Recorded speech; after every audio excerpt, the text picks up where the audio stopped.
ताकि विपक्ष की आवाज दब जाए कि ईवीएम में खराबी नहीं है। लेकिन मुझे लगता है कि उत्तर प्रदेश के अंदर ईवीएम के अंदर गड़बड़ी होगी। अगर ओवैसी साहब का यहाँ पर कैंडिडेट मौजूद होता तो इंशाल्लाह नजीबाबाद की आवाम का झुकाव जो होता वो एमआईएम की तरफ। हाथी में जा रहे हैं? हाथी में क्यों? क्योंकि क्या मजबूरी हो गई? अपना लीडरशिप तैयार कीजिए ना। मैं बता दूं 10 साल तो चेयरमैन रहे और 10 साल कैंडिडेट देखकर वोट दे रहे हैं। अब कुछ भी विकास नहीं हुआ। जहां पर इनको लगता है जहां हम जीत रहे हैं वहां पे ईवीएम की कोई प्रॉब्लम नहीं बताई जाती, और जहां इनको लगता है कि हम हार रहे हैं वहां पे ईवीएम की गड़बड़ी को लेकर के खुद भाजपा के नेता सड़कों पर उतर जाते हैं। तो गठबंधन तो बैसाखी का ही सहारा बल्कि है। वो बैसाखी का सहारा लेकर के चले। उन्होंने बैरिस्टर असदुद्दीन ओवैसी साहब का सहारा लिया है। नहीं, भाजपा हराने का नशा हो गया है। मुसलमानों ने ही ठेका नहीं ले रखा है भाजपा को हराने का। लोगों की आशाएं होती हैं कि विकास हो, क्षेत्र में काम हो, क्षेत्र के लोगों को खुशहाली मिले। नमस्कार, आप देख रहे हैं द इंडिया टीवी और मैं हूं आपके साथ सद्दाम करीमी। नजीबाबाद में मौजूद हूं और कल यहां पर वोटिंग होनी है। ये जा रहा है कि यहां पर असदुद्दीन ओवैसी साहब के पार्टी से कोई कैंडिडेट नहीं है। मुस्लिमों का झुकाव किस तरफ होगा इस पर भी हम जानेंगे। ईवीएम खराबी को लेकर जो खबरें आती है, इस पर कैराना में जिस तरीके से इकरा हसन ने जिस तरीके से गाड़ी में ईवीएम पकड़ी थी, उसको भी लेकर हम जानने की कोशिश करेंगे कि वो इसको किस तरह से देखते हैं। सबसे पहले तो मैं आपका नाम जानना चाहता हूँ। मेरा नाम इंतजार मूसा है और ओवैसी साहब के समर्थक हैं? जी, मैं ओवैसी साहब की पार्टी का जिला मीडिया प्रभारी हूँ, जिला बिजनौर का। कल वोटिंग होनी है, किस तरफ झुकाव होगा मुस्लिमों का? भाई, नजीबाबाद विधानसभा की बात करूं या पूरे जिला बिजनौर की? पूरे जिला बिजनौर की बताइए जरा। भाई, सबसे पहले तो मैं नजीबाबाद विधानसभा की बात करता हूं क्योंकि मैं यहाँ का बाशिंदा हूं और यहाँ पर रहता हूं और यहाँ की सियासत में मैंने कदम रखा। तो नजीबाबाद की सियासत की अगर मैं बात करूं तो एमआईएम पार्टी का कैंडिडेट यहाँ पर नहीं है, लेकिन जो मौजूदा एमएलए है उन्हें 2 बार चेयरमैन बनाया और 2 बार विधायक बनाया।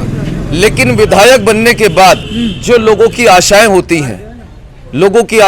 हैं कि विकास हो, क्षेत्र में काम हो, क्षेत्र के लोगों को खुशहाली मिले, लेकिन विधायक ने कुछ भी ऐसा काम नहीं किया कि वो वोट के हकदार हो।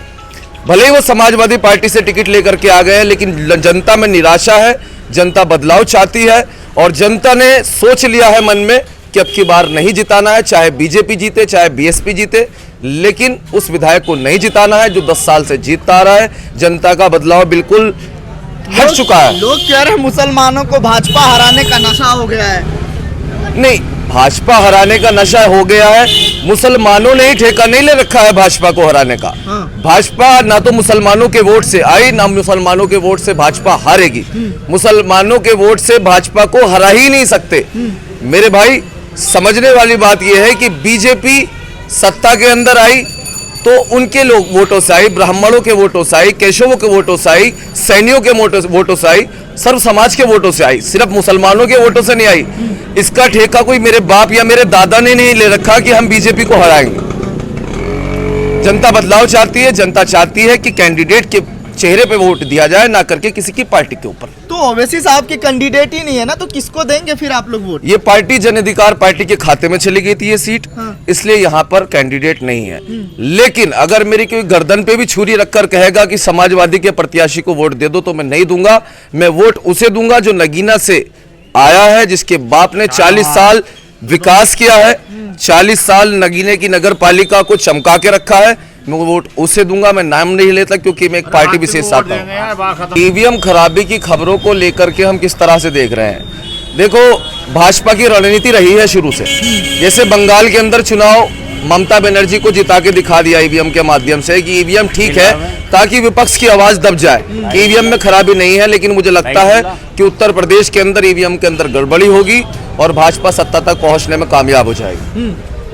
लेकिन कुछ जगह पर जो है ईवीएम गड़बड़ी की खबरें आई, कहा जा रहा है कि भाजपा को डर सता रहा है, इसलिए ऐसा हो रहा है। देखिए, उत्तर प्रदेश के अंदर सरकार भाजपा की है, शासन प्रशासन आप समझ सकते हैं किन के इशारों पर काम करता है।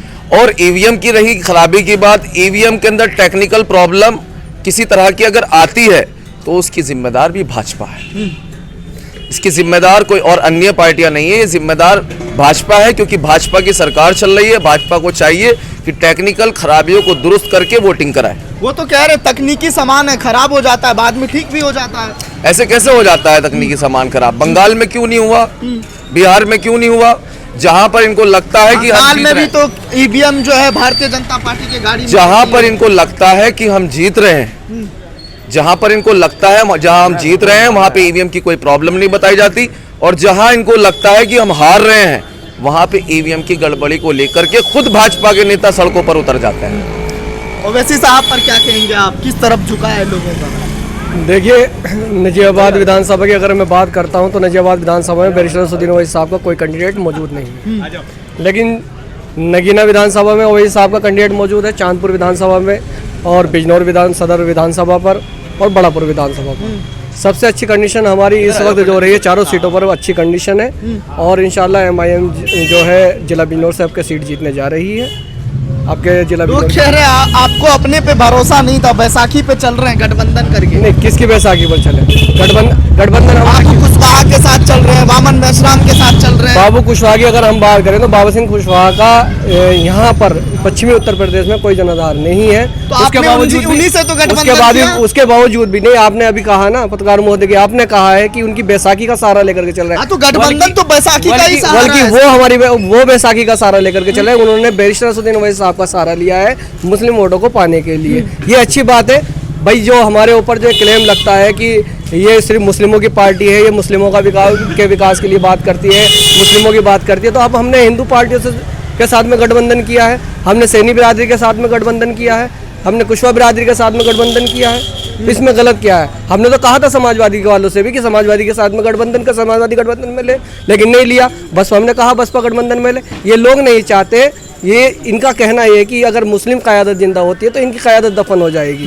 ये लोग जाटों को अपने साथ में ले लेंगे, ये लोग राजभरों को अपने साथ में ले लेंगे, ये लोग कुशवाहा को अपने साथ में ले लेंगे, लेकिन एक मुस्लिम क़यादत की अगर बात करें, मुस्लिम क़यादत वाली पार्टी को ये नकार देते हैं। आपने साथ राजभर है ना, कह रहे हैं कि बीजेपी की बी टीम है। उससे पहले कहाँ थे राजभर जी? उससे पहले बीजेपी के साथ थे, बीजेपी के साथ सत्ता में रहे हैं। अब अगर बात करते हैं कि बीजेपी की बी टीम है, बीजेपी की बी टीम है। ईवीएम पे क्या कहेंगे? ईवीएम खराबी की खबरें आती है। नहीं, ईवीएम सही है, यहाँ से कोई प्रत्याशी इसका नहीं है यहाँ से। नहीं, ईवीएम जो मशीन होता है किस तरह से? मुझे ये बताइए कि ओवैसी साहब यहाँ पर हैदराबाद से चल के आए हैं, कितना असर दिखाएंगे वो मुसलमानों को मुत्तहिद में? अभी टाइम लगेगा उन्हें थोड़ा सा। वैसे आप किसके साथ हैं? उसके हाथी के शाहनवाज।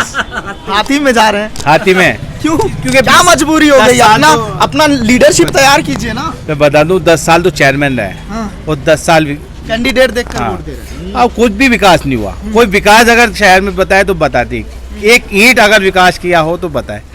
नगीना छोटा क्षेत्र है, देखिए वहाँ पर कितना विकास किया उन लोगों ने। तो अब तो विकास चाहते हैं, हमें तो मजदूरी करनी है, हमें कोई ये पैसा कोई देंगे? पैसा तो बांटा तो बीजेपी ने भी बांटा, पर हम उसको नहीं, पर हम कैंडिडेट देख के कह रहे हैं, हाथी को हम सपोर्ट कर रहे हैं, शाहनवाज। ओवैसी साहब क्यों नहीं?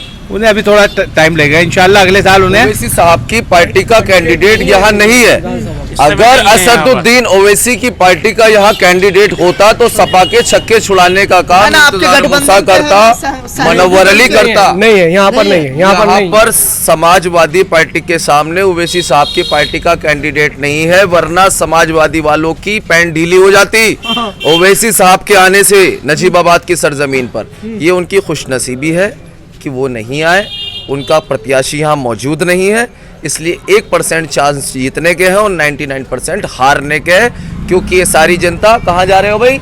हाथी पे। कहाँ जा रहे हो? हाथी पे। और आप कहाँ जा रहे हैं? हाथी पे। आप भी हाथी? बिल्कुल, ये मेरा निजी अधिकार है, मैं वोट डालने का अधिकार रखता हूँ, इसलिए मुझे वोट। आप युवा हैं, क्या सोच रहे हैं इस बार? बिल्कुल शहनवाज भाई को लड़ा रहा है इलेक्शन। कौन सी पार्टी है? बसपा से।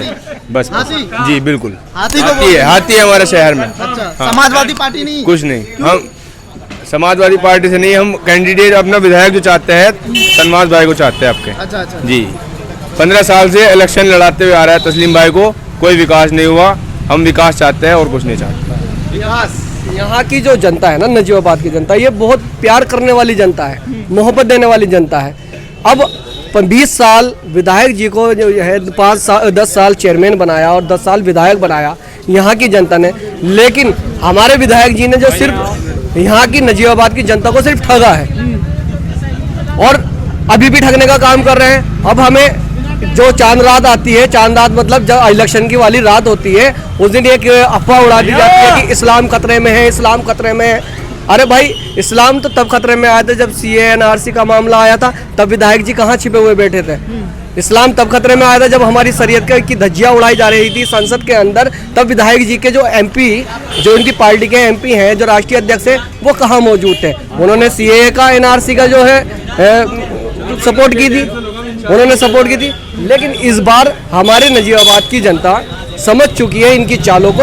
अब वो समाजवादी के या हमारे विधायक जी के बहकावे में नहीं आएगी। वो अब की बार वो जनता ये चुनने जा रही है कि एक विकास पुरुष जो कि नगीने से चलकर, जिसने नगीने के अंदर बहुत अच्छा विकास किया है उनके वालिद साहब ने, अब की बार विधायक उनको बनाने जा रही है। अगर ओवैसी साहब का यहाँ पर कैंडिडेट मौजूद होता तो इंशाल्लाह नजीबाबाद की आवाम का झुकाव जो होता वो MIM की तरफ। साथ बिजनौर की कुछ जनता थी जिन्होंने सभी सवालों के जवाब बारीकी अंदाज में दिए, जिनका साफ तौर पे कहना है कि अगर ओवैसी साहब के पार्टी से अगर कोई प्रत्याशी होते तो उनको हम समर्थन देते, लेकिन इस बार जनता विकास पे वोट करेगी और आने वाले समय में जिस तरह से मुसलमानों की हक की बात हो रही है वो न कहीं हम लेके रहेंगे। द इंडिया टीवी के लिए बिजनौर से सद्दाम करीम की रिपोर्ट। चैनल को लाइक, शेयर एंड सब्सक्राइब करें और बेल आइकन दबाना ना भूलें।